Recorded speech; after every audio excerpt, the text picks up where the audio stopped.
आज आम विचार करवा पुरातन आदर्श छात्र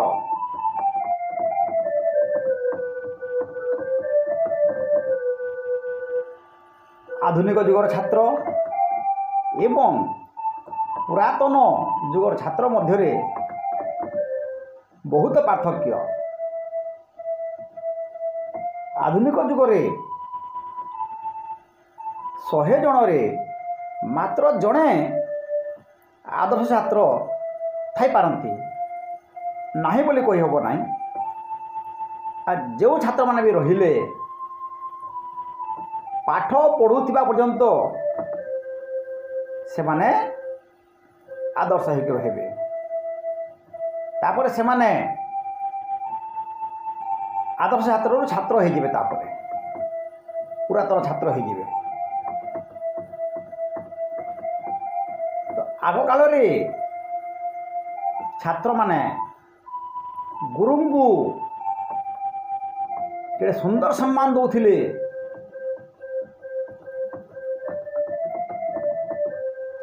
आम आज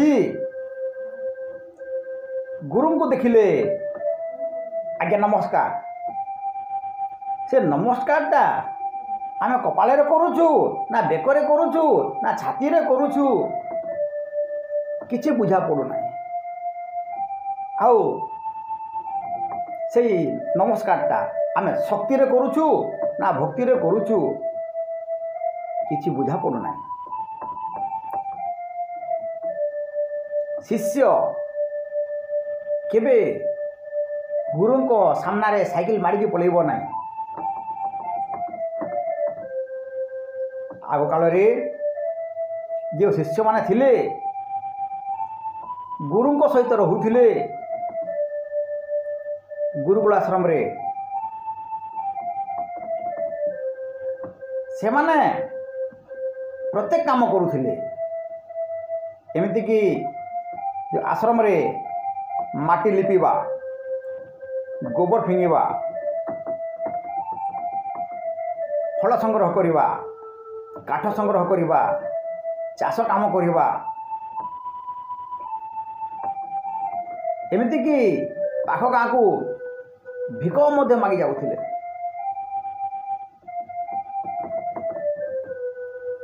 गुरुंकर कथा को अक्षरे अक्षरे शिष्य मान पालन करुथिले। तेणुकरी से माने परवर्ती काल रे महान पुरुष हो पारिथिले।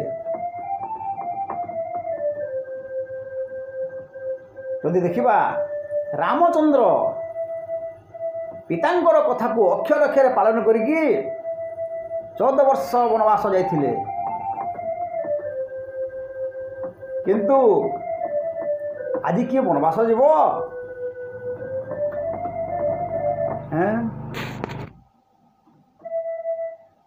रामचंद्र थिले दशरथंकर पुओ प्रिय छात्र। लक्ष्मण थिले रामंकर सान भाई प्रिय छात्र। जी छत्र छाया तले रहे से होची छात्र।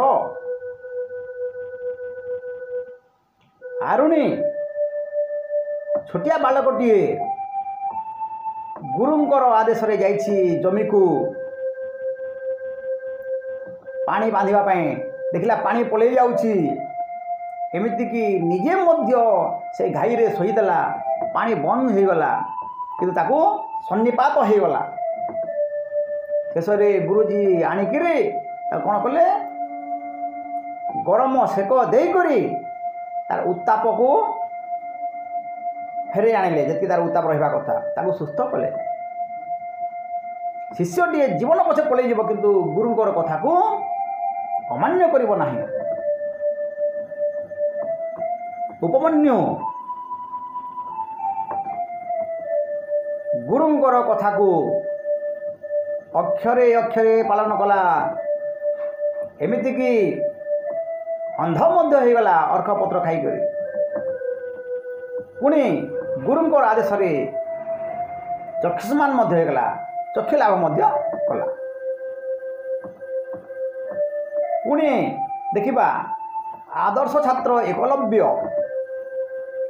ବନବାସୀ ଶବର ପାଠ ପଢ଼ି ନାହିଁ, ଖଡ଼ି ଛୁଇଁ ନାହିଁ,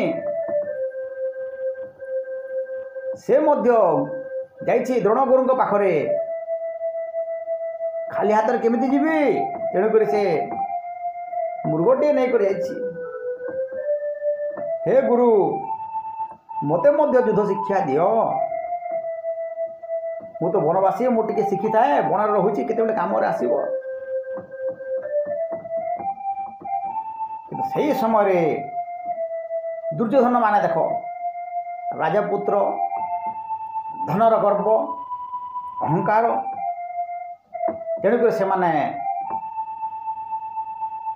ତାଙ୍କୁ ମନା କରିଦେଲେ। ବନବାସୀ ଶବର, ତୋର ବେଶ ଦେଖୁଛୁ କେମିତି ଦିଶୁଛି, ଫଳମୂଳ ଖାଉଛୁ, ଭିକାରୀ ଭଳି ଦିଶୁଛୁ, ଯା, ଆମ ଗୁରୁଜୀ ତୁମକୁ ଶିଖେଇବେ ନାହିଁ, ଯା ପଳା। ଧର୍ମା ଯୁଧିଷ୍ଠିର ଇଚ୍ଛା ଥିଲା, ହେଲେ କ'ଣ କରିପାରିବେ?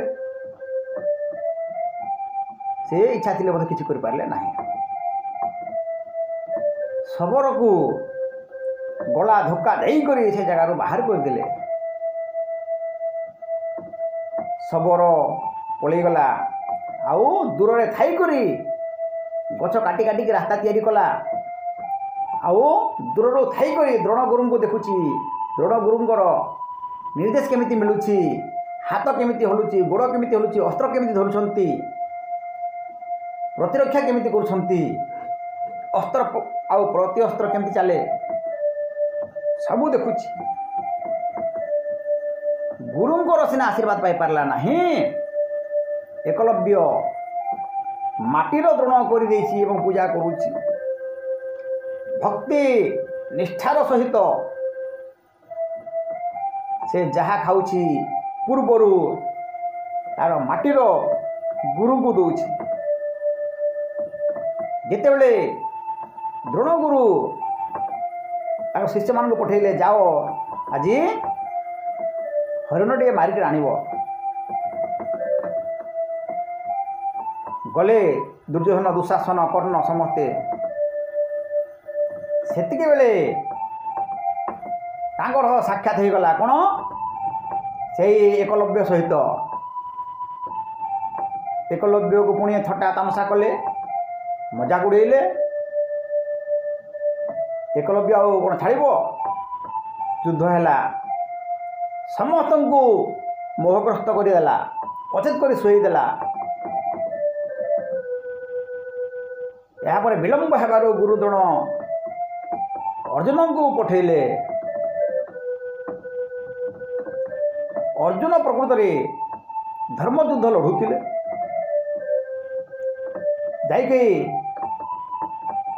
ଏକଲବ୍ୟ ସହିତ ଯୁଦ୍ଧ ହେଲା, କିନ୍ତୁ ଅର୍ଜୁନ ମଧ୍ୟ ହରାଇ ପାରୁନାହାନ୍ତି ଏକଲବ୍ୟକୁ। ପରିଶେଷରେ ଦ୍ରୋଣଗୁରୁଙ୍କୁ ଯିବାକୁ ପଡ଼ିଲା। ଯୁଦ୍ଧ ବନ୍ଦ କଲେ। ଦ୍ରୋଣଗୁରୁଜୀ ପଚାରିଲେ, ତୁମେ କିଏ? ମୁଁ ହେଉଛି ଜାରା ଶବରଟିଏ, ବଡ଼ର ଶବର, ବଡ଼ବାସୀ। ତୋତେ ଏ ଯୁଦ୍ଧ ବିଦ୍ୟା କିଏ ଶିଖିଲା? ମୋର ଗୁରୁ। ତୋ ଗୁରୁ କିଏ? ଦ୍ରୋଣ। ଆରେ ମୁଁ ତ ଦ୍ରୋଣ, ଆଉ ଗୋଟେ ଦ୍ରୋଣ କୁଆଡ଼ୁ ଆସିଲା? ତାହେଲେ ଦେଖିପାର ତୋ ଗୁରୁକୁ। ଦେଖିକି ଗଲେ ମାଟିର ଦ୍ରୋଣ, ଯେଉଁ ଦ୍ରୋଣ ମାଟିର ଦ୍ରୋଣ ଉଠି ପାରନ୍ତି ନାହିଁ, କି ବସି ପାରନ୍ତି, ଖାଇପାରନ୍ତି କିଛି ନାହିଁ, ନିର୍ଜୀବ ମୂର୍ତ୍ତି।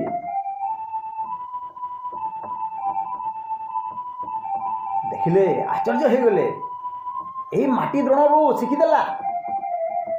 ପୁଣି ଦେଖିଲେ ଗୋଟେ କାଠ ପଟାଟି ଅଛି, କଣାଟିଏ ଅଛି, ସେ କଣାକୁ ପ୍ରତିଦିନ ତୀରବିଦ୍ଧ କରୁଥିଲା। ଗୁରୁ ବହୁତ ଖୁସି ହୋଇଗଲେ, ଆଉ ଆଶୀର୍ବାଦ ମଧ୍ୟ କଲେ। ଠିକ୍ ଅଛି, ତାହେଲେ କେମିତି ଶିଖିଲୁ? ଜାରା ଶବର କହିଦେଲା ଯେ ଆପଣ ଯେଉଁ ଶିଖଉଥିଲେ, ମୁଁ ତାକୁ ଦୂରରୁ ଦେଖି କରି ଶିଖୁଥିଲି।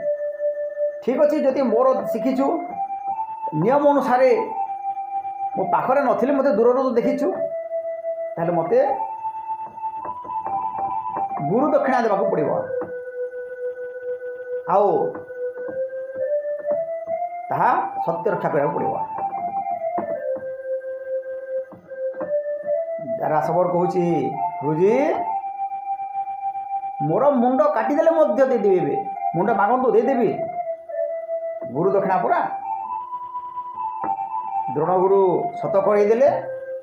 ତାପରେ କହିଲେ ଠିକ୍ ଅଛି, ତୁମର ଦକ୍ଷିଣ ହାତର ଯେଉଁ ବୁଢ଼ା ଆଙ୍ଗୁଠି ଏଇ ଆଙ୍ଗୁଠି ମୋତେ ଦିଅ। ଜାରାସବର ସାଙ୍ଗେ ସାଙ୍ଗେ କଟୁରୀରେ କାଟିକରି ଗୁରୁଙ୍କର ପାଦ ତଳେ ଥୋଇଦେଲେ। ଗୁରୁ ସେଥିରେ ଆଉ ଗୋଟେ କାମ ପୁଣି କଲେ, ଦେଖ ମୋତେ ଆଙ୍ଗୁଠି ଦେଇଦେଲ, କିନ୍ତୁ ଏଥିରେ ଆଉ ଡୁପ୍ଲିକେଟ୍ ଆଙ୍ଗୁଠି ଆଉ ପିନ୍ଧିବ ନାହିଁ, ଉପରେ କଷଣୀ ବୋଲି କୁହାଯାଏ। ଆଙ୍ଗୁଠି ଉପରେ ଆଉ ଗୋଟେ ଆଙ୍ଗୁଠି ଗୋଟେ ଦିଆଯାଏ, ଯେମିତି ଆଜିକାଲି ମିଳୁଛି। ଏଥିରେ କିଛି ଲଗାଇବ ନାହିଁ। ଜାରାସବର କହୁଛି ହେ ଗୁରୁ, ଆପଣ ମୋତେ କପଟ କରିଦେଲେ। ଆପଣ ଯଦି ଚାହିଁଥାନ୍ତେ ଆଉ ଏ କୌରବମାନଙ୍କ ସହିତ ପାଣ୍ଡବମାନଙ୍କ ସହିତ ଆଉ କେବେ ଯୁଦ୍ଧ କରିବୁନି, ମୁଁ ଯୁଦ୍ଧ କରିନଥାନ୍ତି, ଆପଣଙ୍କର ଅକ୍ଷର ପାଳନ କରିଥାନ୍ତି। ଆପଣ ଯେଉଁ ଅକ୍ଷର କହୁଛନ୍ତି, ଯେଉଁ ଆଦେଶ ଦେଉଛନ୍ତି ପାଳନ କରିଥାନ୍ତି। କିନ୍ତୁ ମୋ ପ୍ରତି ଛନ୍ଦ କପଟ କରିଦେଲେ। ମୁଁ ବଣରେ ବୁଲୁଛି, କେତେ ହିଂସ୍ର ଜନ୍ତୁ ଅଛନ୍ତି, ମୋର ସୁରକ୍ଷା ପାଇଁ ମୁଁ ବୁଲୁଛି, କିନ୍ତୁ ଆପଣ ଜାଣି ଜାଣି ମୋର ଆଙ୍ଗୁଠି ମାଗି ନେଇଗଲେ। ଏଠାରେ ଦେଖିବାର ଅଛି ଯେ ଜାରାସବର ଯେ କିପରି ଏକଲବ୍ୟ ହେଇଗଲା, ତାଙ୍କର ଦେଖ ଗୁରୁ ଭକ୍ତି, ଆଙ୍ଗୁଠି କାଟିକି ଦେଇଦେଲା। ଆଜିକାଲି କିଏ ଦେଉଛି? ସେମିତି ଦେଖିବାକୁ ଗଲେ ତ ଛାତ୍ରମାନେ ପ୍ରଥମ ଦରମାରୁ ପିତାମାତାଙ୍କୁ ଗୁରୁଙ୍କୁ ଦେବା କଥା, କିଛି ଉପହାର ଦେବା କଥା। ସ୍କୁଲ ସରିଗଲେ ଗୁରୁ କିଏ ଶିଷ୍ୟ କିଏ, ଏଇଟା ଆଧୁନିକ ଯୁଗରେ ଆଉ ଭେଟ ବି ନାହିଁ। ଯଦି ଗୁରୁ ଆସୁଥିବେ, ଶିଷ୍ୟ କେଉଁଆଡ଼େ ଯିବେ ଗୁରୁ ବି ଦେଖିପାରିବେ ନାହିଁ। ତେଣୁକରି ଆମେ ଛତ୍ର ତଳେ ଥାଉ ବୋଲିକରି ଛାତ୍ର ଗୁରୁଜୀଙ୍କର ଛତ୍ର ଛାୟା ତଳେ ଗୁରୁଙ୍କର ଆଶ୍ରୟରେ ଆମେ ରହୁ, ଗୁରୁଙ୍କୁ ଭରସା କରି ରହୁ। ତେଣୁକରି ଆମ ନା ଛାତ୍ର, ଶିକ୍ଷା ଗ୍ରହଣ କରୁ ବୋଲି ଶିଷ୍ୟ।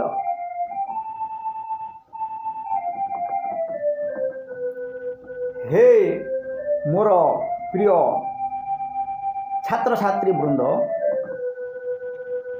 ତୁମର ଶିକ୍ଷା ସମାପନ ହେଲା ପରେ ମଧ୍ୟ ତୁମେ ନିଜକୁ ଛାତ୍ର ହିଁ ଭାବିବ। ଆମକୁ ସବୁବେଳେ ଶିଖିବାର ଥାଏ। ମଣିଷ ଯେତେ ବୁଢ଼ା ହେଇଯିବ, ନୂଆ ନୂଆ କଥା ସେତେ ଶିଖିବ। ଯେ ପକ୍ଷୀ ଉଡ଼େ ଯେତେ ଦୂର, ସେ ଜାଣେ ତାହାର ବ୍ୟବହାର। ତେଣୁକରି ଛାତ୍ରର କର୍ତ୍ତବ୍ୟ ହେଉଛି ସବୁବେଳେ ବଡ଼ମାନଙ୍କୁ ସମ୍ମାନ ଦେବା। ପୁରୁଣା ଗୁରୁଜୀ, ପୁରାତନ ଶିକ୍ଷକ, ତାଙ୍କୁ ମଧ୍ୟ ଖୋଜିବାର ଅଛି। ପ୍ରଥମ ଶ୍ରେଣୀରେ ଯେଉଁ ଶିକ୍ଷକ ଶିକ୍ଷୟିତ୍ରୀ ପଢ଼େଇଥିଲେ, ତୁମେ ତାଙ୍କୁ ମଧ୍ୟ ଖୋଜିବାର ଅଛି। ବିଭିନ୍ନ ଉତ୍ସବରେ ତାଙ୍କୁ ମଧ୍ୟ ନିମନ୍ତ୍ରଣ କରିବା ହେଉଛି ଛାତ୍ରର କର୍ତ୍ତବ୍ୟ, ଯେଉଁଥିରେ ଗୁରୁଙ୍କ ଠାରୁ କୌଣସି ଉପହାର ଗ୍ରହଣ କରାଯାଏ ନାହିଁ। ଗୁରୁଙ୍କୁ ସ୍ୱାଗତ କରିବ, ଗୁରୁ ଆସିବେ, ଆଶୀର୍ବାଦ କରିବେ। ଗୁରୁଜନଙ୍କର ଆଶୀର୍ବାଦ ଶିଷ୍ୟଙ୍କୁ ବହୁ ଦୂର ନେଇଯାଏ, ଉନ୍ନତି ପଥରେ ଆଗିବାରେ ସହାୟକ ହୁଏ। ତେଣୁକରି ଆମେ ସବୁବେଳେ ଛାତ୍ର ହିଁ ରହିବା। ଆମେ ବୃଦ୍ଧ ହୋଇଗଲେ ମଧ୍ୟ ନିଜକୁ ଛାତ୍ର ମନେ କରିବା ଏବଂ ନୂଆ ନୂଆ ଜିନିଷ ଶିଖିବା ପାଇଁ ଆମେ ଚାହିଁବା।